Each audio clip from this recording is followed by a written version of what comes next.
Online hotel booking करने वाले सावधान, होटल बुकिंग के नाम पर ठगी का पर्दाफाश।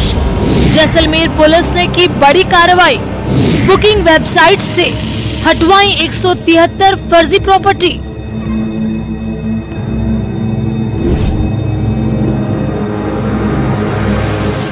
अगर आप घूमने के शौकीन हैं और ऑनलाइन होटल या रिसोर्ट बुक करते हैं तो सावधान रहने की जरूरत है। दरअसल जैसलमेर पुलिस ने ऐसी करीब 173 फर्जी प्रॉपर्टी को बुकिंग साइट से हटवाया है जिनका कोई वजूद ही नहीं था।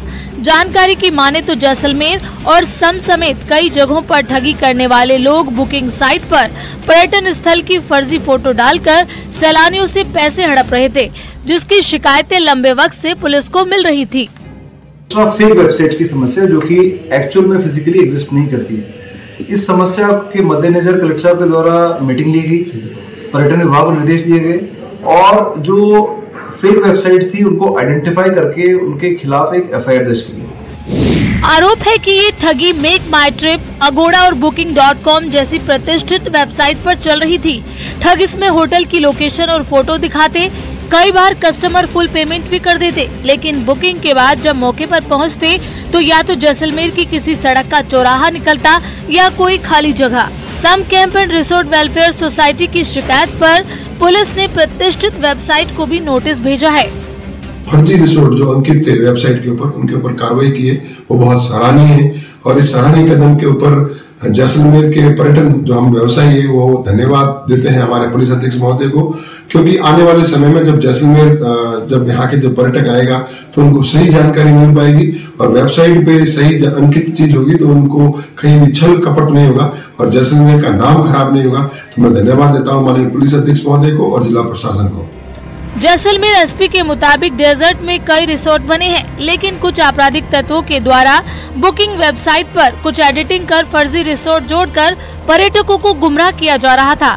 लेकिन अब जिले में किसी भी तरह का फर्जी रिसोर्ट का काम नहीं है और सैलानी बेफिक्र होकर अपनी बुकिंग करा सकते हैं।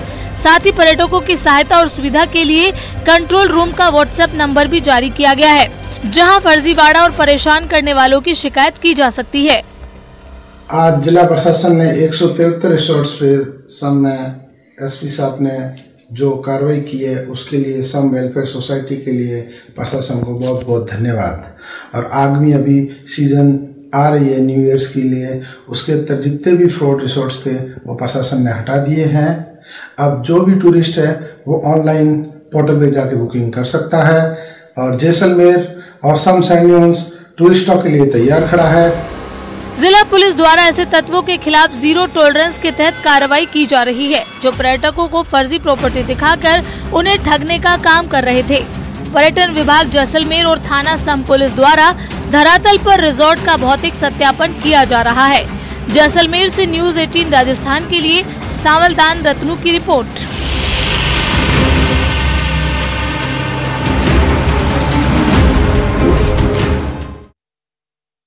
और अजमेर से बड़ी खबर सामने आ रही है। अजमेर दरगाह में शिव मंदिर होने का दावा मामला है और आपको बता दें कि लंच के बाद फिर जो है सुनवाई होगी। इस वक्त की सबसे बड़ी जानकारी, परिवादी विष्णु गुप्ता के वाद पर अभी फैसला होना बाकी है। परिवादी की ओर से पेश किए गए वाद पर अदालत ने जो है पक्ष सुना और अब लंच के बाद जो है फिर से सुनवाई होगी। तो इस वक्त की सबसे बड़ी जानकारी आपको अजमेर से दे रहे हैं, जहां पर आपको बता दें कि अजमेर दरगाह में शिव मंदिर होने का दावा, ये पूरा मामला और उसी को लेकर के सुनवाई जो है वो हो रही थी। लंच के बाद एक बार फिर से सुनवाई होगी। परिवादी विष्णु गुप्ता के वाद पर अभी फैसला होना बाकी है। तो बड़ी अपडेट आपको दे रहे हैं, अदालत ने जो है पक्ष सुना है और अब लंच के बाद से एक बार फिर से सुनवाई शुरू होगी।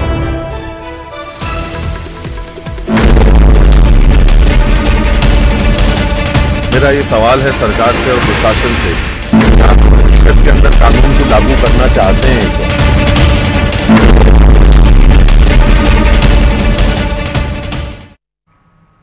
और उदयपुर के पूर्व राज परिवार में छिड़ा विवाद अब भी जारी है। विश्वराज सिंह मेवाड़ ने राज तिलक की रस्म के 48 घंटे बाद मेवाड़ के शासक देवता एकलिंग जी के दर्शन किए और इसके बाद हुई शोक भंग की रस्म में उन्हें रंगीन पगड़ी पहनाई गई। अब विश्वराज सिंह अपने निवास पर परिवार के शोक भंग की रस्म को निभाएंगे। हालांकि आपको बता दें कि परंपरा अनुसार राजतिलक की रस्म के बाद उदयपुर सिटी पैलेस में धूनी स्थल दर्शन को लेकर के अब भी सहमति नहीं बन सकी है। सिटी पैलेस के गेट आज भी बंद है। किसी भी विवाद से निपटने के लिए सिटी पैलेस के बाहर, समोर बाग के बाहर पुलिस के कड़े सुरक्षा के इंतजाम है और सिटी पैलेस के आसपास तो धारा 163 लागू है। अलग अलग तस्वीरें हम आपको टीवी स्क्रीन पर दिखा रहे हैं। आपको बता दें कि आज जो है विश्वराज सिंह जो है दर्शन करने के लिए पहुंचे एकलिंग नाथ जी के, और उसके पहले जो है तमाम तरीके की वहां पर सुरक्षा व्यवस्था देखने को मिली। सीधे लाइव तस्वीर आपको टीवी स्क्रीन पर दिखा रहे हैं। आप देखिए दर्शन करने की ये तस्वीर सामने आई है। उदयपुर के एकलिंग नाथ जी मंदिर की ये तस्वीर है जहां पर आप विश्वराज सिंह को देख पा रहे हैं जो कि विधि विधान के साथ जो है पूजन करते हुए नजर आ रहे हैं। न्यूज 18 राजस्थान पर सबसे पहले ये तस्वीर हम आपको टीवी स्क्रीन पर दिखा रहे हैं। इससे पहले जो है हमने आपको दिखाई जब जो है विश्वराज सिंह एकलिंग नाथ जी मंदिर पहुंचे, वहां पर भी तस्वीर देखने को मिली कि कुछ दूर पहले ही जो है वो उतर गए, पैदल चल करके वो पहुंचे। और फिलहाल जो तस्वीर है यहां पर वो दर्शन करते हुए और पूजन करते हुए उदयपुर से ये लाइव तस्वीर न्यूज 18 राजस्थान पर ये एक्सक्लूसिव तस्वीर हम आपको टीवी स्क्रीन पर दिखा रहे हैं जहां पर विश्वराज सिंह ने एकलिंग जी मंदिर में दर्शन किए हैं और उसके बाद से अब जो है पूजन की जो विधि है वो की जा रही है। और आप देखिए पगड़ी जो है सफेद पगड़ी पहले जो है विश्वराज सिंह पहने हुए थे। जब एकलिंग नाथ जी मंदिर में दर्शन करके वो वहां से निकल रहे थे तब उनके देखिए आप देख पा रहे हैं कि कैसे जो है रंगीन पगड़ी दिखी थी। और उसके बाद से अब दो तस्वीरें टीवी स्क्रीन पर है। पहली तस्वीर आप देखिए जहां पर जो है दर्शन पूजन करते हुए विश्वराज सिंह आपको तस्वीरों में दिख रहे हैं और विधि विधान के साथ जो है ये पूजन किया जा रहा है। ज्यादा जानकारी के लिए संवाददाता कपिल हमारे साथ लाइव जुड़े हुए हैं जो कि पल पल की अपडेट दे रहे हैं। कपिल, दर्शकों को दो तस्वीरें टीवी स्क्रीन पर दिखा रहे हैं। एक तस्वीर जिसमें हम देख पा रहे हैं कि विश्वराज सिंह जो है पूजन करते हुए दिख रहा है, जानकारी क्या है? हाथीपोल जो गेट है यहाँ पर अभी विश्वराज सिंह और उनके साथ जो काफिला था वो पहुंचा है। हाथीपोल गेट पर गणेश भगवान की पूजा की जा रही है और ये वो प्रवेश द्वार माना जाता है जहां से सिटी पैलेस जाने का रास्ता शुरू होता है। तो ये एक एंट्री गेट के रूप में माना जाता है जो कि जो राजमहल है उसकी ओर जाने का रास्ता शुरू होता है। और ये एक परंपरा का हिस्सा है कि जब शोक भंग करके एकलिंग जी मंदिर से रवाना होते हैं तो वे इसी हाथीपोल गेट पर आकर भगवान गणेश की पूजा करते हैं। विधि विधान के साथ यहाँ पूजा अर्चना की जाती है। अभी भी यहाँ पर पूजा अर्चना की जा रही है। उसी परंपरा का यह हिस्सा जो है उसका निर्वहन यहाँ पर किया जा रहा है। और ये जो जब एकलिंग जी से निकले थे तो पहले से तय था कि सबसे पहले यहाँ से हाथीपोल जाएंगे। हाथीपोल गेट पर जो भगवान गणेश की मूर्ति है उस पर विधि विधान से पूजा अर्चना करेंगे और यहाँ से समोर बाग जाएंगे। फिलहाल देखिए जो तनावपूर्ण स्थिति, क्योंकि माहौल भले ही खराब ना हुआ हो लेकिन तनाव बरकरार है। ये अभी जिस जगह पहुंचे हैं यहाँ से एक रास्ता पहली गेट होते हुए सूरजपोल होते हुए समोर बाग जो कि विश्वराज सिंह मेवाड़ का निवास स्थान है वहां पहुंचेगा। लेकिन दूसरा रास्ता यहाँ से जगदीश चौक पहुंचेगा जो कि 25 नवंबर का सबसे सेंसिटिव इलाका रहा था जहां पर माहौल काफी खराब हुआ था, वहां पहुंचेगा। तो इससे हालांकि जो रास्ता जगदीश चौक जाएगा उस पर लोगों की आवाजाही बनी हुई है, भीड़ बनी हुई है। वहां किसी तरह से कोई जो पुलिस का फोर्स जो है वो इस रास्ते पर तैनात नहीं है, बड़ी फोर्स तैनात नहीं है। लेकिन अगर इस रास्ते पर ये जो काफिला है मूव कर जाता है तो निश्चित तौर पर एक चुनौती पुलिस के सामने होगी। हालांकि जगदीश चौक पर व्यवस्थाएं पूरी की हुई है, चाक चौबंद व्यवस्थाएं की हुई है। वहां की सिक्योरिटी जो कि 25 नवंबर को थी उसके मुकाबले कई गुना बढ़ा दी गई है और जो सिक्योरिटी हम कल देख रहे थे उससे भी 2 गुना सिक्योरिटी की व्यवस्था वहां पर आज कर दी है। तो चाक चौबंद व्यवस्थाएं पूरी है। और हालांकि कहा यह जा रहा है कि यहाँ से पूजा करने के बाद में सीधा ये काफिला पहली गेट और सूरजपोल होता हुआ समोर बाग पहुंचेगा। सिटी पैलेस रूट पर जाने का अभी कोई कार्यक्रम नहीं है, लेकिन जो साथ में जो कुछ लोग मौजूद हैं वो लगातार जो है वो बीच बीच में नारेबाजी करते हैं, जयकारे लगाते हैं। और अब उससे इस तरह का तनाव उत्पन्न होने की संभावना बनती है कि क्या ये जो लोग हैं, विश्वराज सिंह मेवाड़ जब यहाँ से निकलेंगे तो क्या उनके साथ के जो लोग हैं वो सिटी पैलेस की ओर लेकर तो नहीं चले जाएंगे। हालांकि इसकी संभावना फिलहाल नहीं है और उसके लिए व्यवस्थाएं पूरी, बातचीत का दौर पूरा हुआ था, उसी के बाद में सिक्योरिटी पॉइंट ऑफ व्यू से जो अलग अलग जगह पर तैनाती की तो वो की गई थी।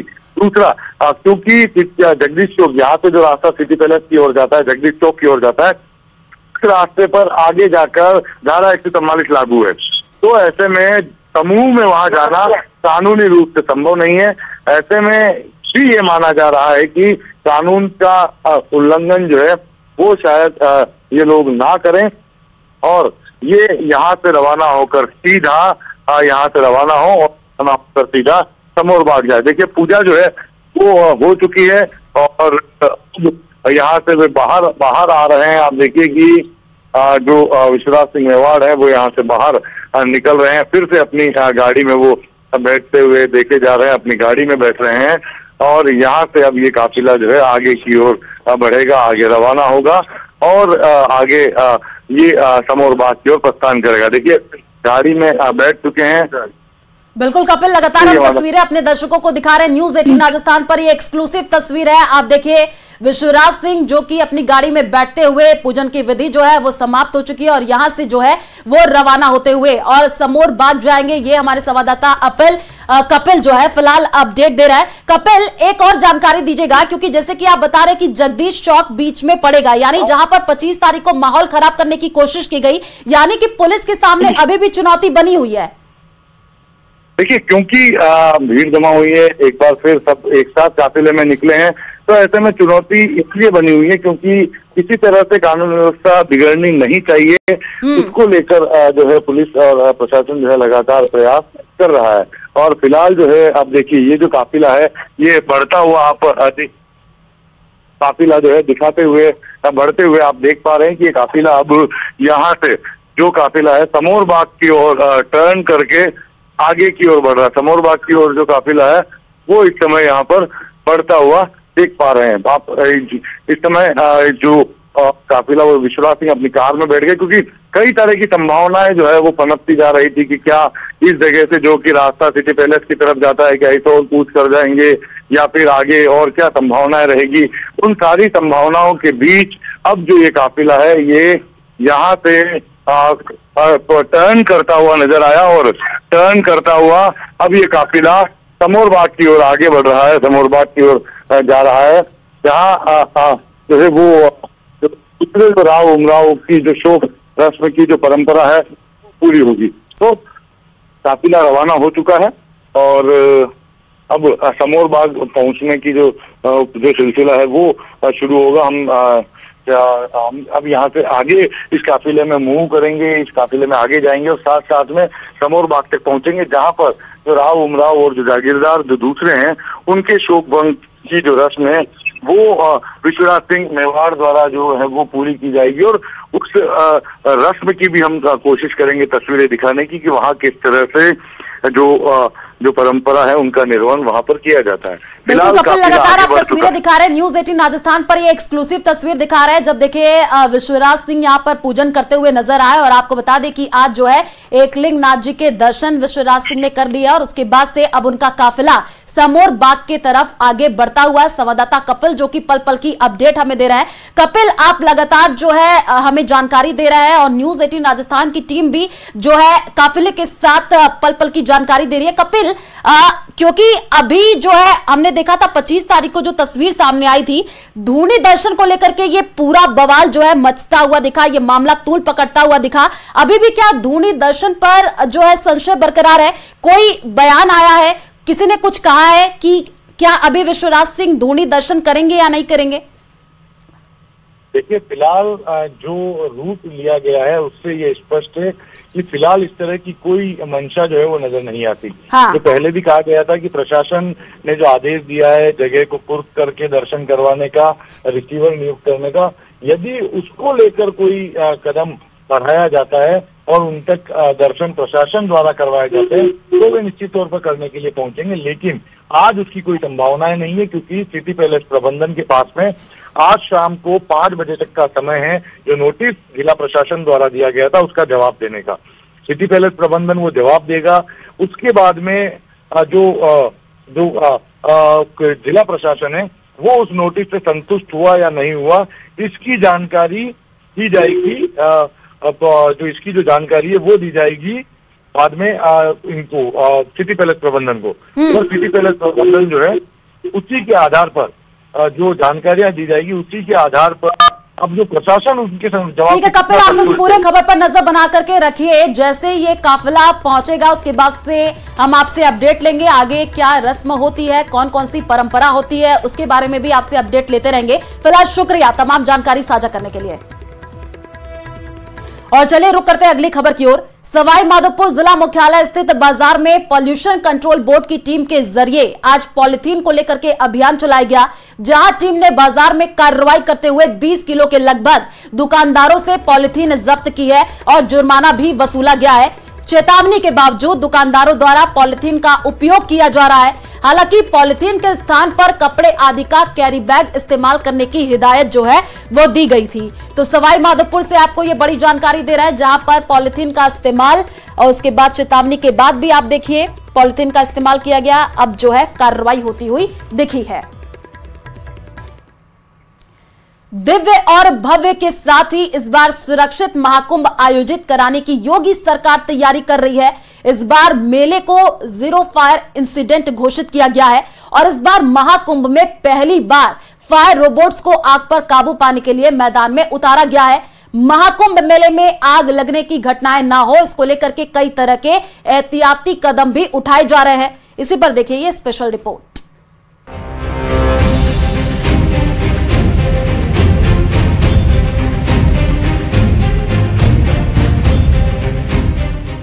इस बार महाकुंभ को हर तरीके से बेहतर और सुरक्षित बनाने की सरकार तैयारी कर रही है।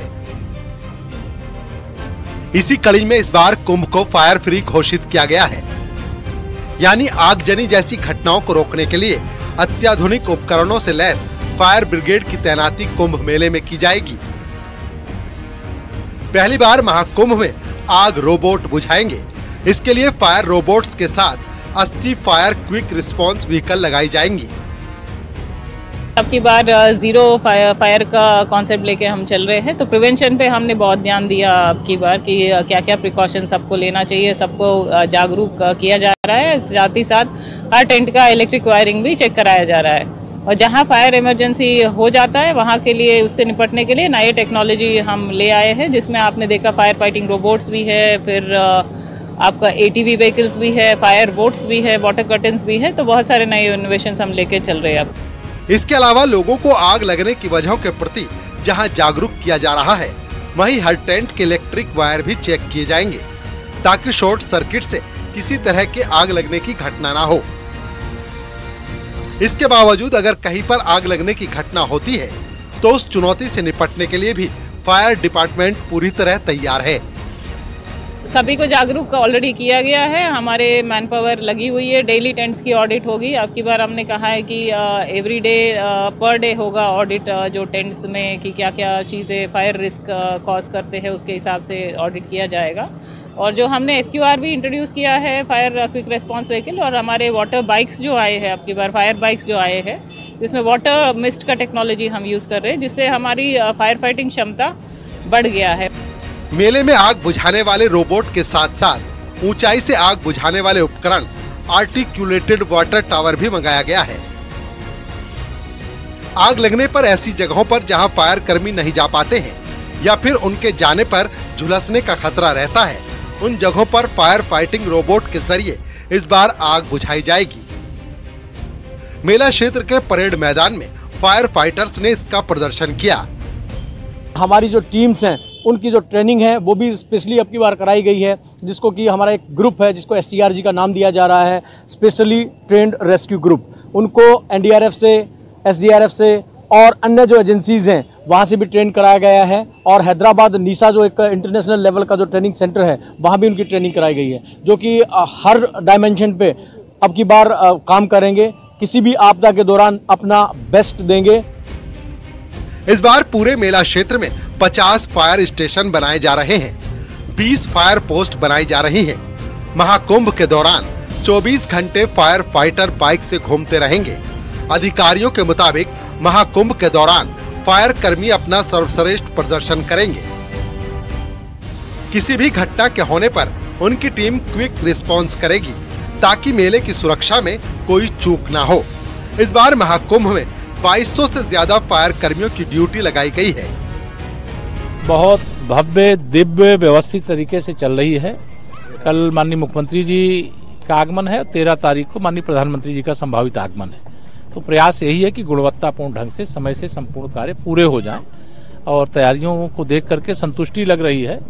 और मैं पूरी टीम को, विजय किरण आनंद जी सहित सबको शुभकामना दूंगा कि वो अपने लक्ष्य में एक श्रद्धा भाव से जो काम कर रहे हैं वो अच्छे सफलतापूर्वक। 22 नवंबर को सीएम योगी आदित्यनाथ प्रयागराज दौरे पर आएंगे और महाकुंभ की तैयारियों का जायजा लेंगे। इस दौरान सीएम योगी फायर डिपार्टमेंट के इन अत्याधुनिक उपकरणों का भी उद्घाटन करेंगे। न्यूज़ 18 के लिए प्रयागराज से सर्वेश दुबे की रिपोर्ट।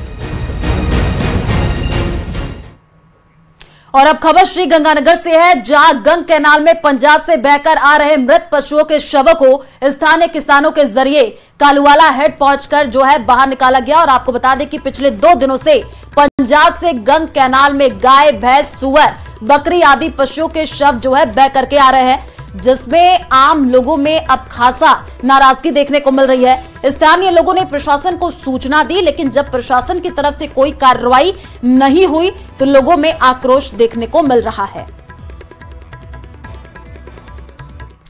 कन्या भ्रूण हत्या पर अंकुश लगाने और आपको बता दें कि लिंगानुपात का संतुलन बनाए रखने को लेकर प्रदेश में अभियान चल रहा है। अभियान के तहत प्रतापगढ़ में सीएमएचओ ने शहर में सोनोग्राफी सेंटर्स का निरीक्षण किया। निरीक्षण के दौरान उन्होंने ये बताया कि शहर में कुल 10 सोनोग्राफी केंद्र संचालित है, जिनमें 7 निजी स्तर पर संचालित किए जा रहे हैं। कलेक्टर के निर्देशन में 3 निजी सोनोग्राफी सेंटर की जांच की गई है और यहां पर मशीनों के ट्रैक रिकॉर्ड, जांच के लिए आने वाले मरीजों से जो है लिए जाने वाले शुल्क, चिकित्सकों की डिग्री, रिकॉर्ड संधारण, मरीज के आधार कार्ड की जांच की गई। और सीएमएचओ ने यह बताया कि अभियान 15 दिसंबर तक जो है जारी रहेगा। जांच के दौरान किसी भी केंद्र पर अनियमित मिलती है तो उसके खिलाफ सख्त कार्रवाई होगी।